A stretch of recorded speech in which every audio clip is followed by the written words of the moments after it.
Rinaldo Santoyo. Oo, kamusta man sir sitwasyon diri sa Maykuan, Burgos Cemetery?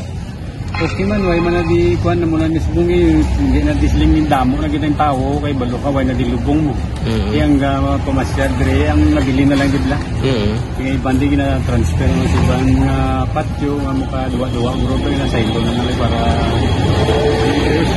na way na di sumiga hawan gid na pan. Oo. Yung kalagsa na sila bigakagpod. Oo. So sa nagsugod matamat na kadto bisitang tawo. Gapon na sir. Gapon nga adlaw. Oo.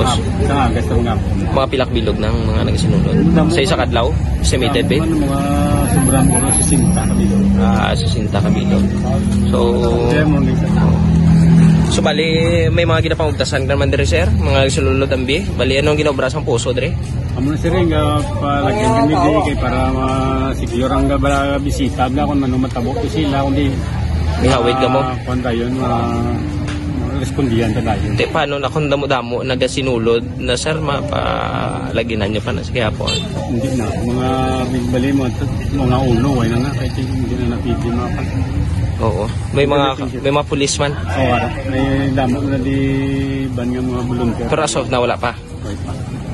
Start siguro 31. Oo, basta may panumdum ka sir sa mga nagakadto diri, mga ginaugtasan niyo ambi. Liog lang ko sa nagmakadto di bisita nga hindi sila magdala sa mga gamit nila nga mga matalom kaya hindi na sila kasulod. Sa pizza 31, amo na. Oo.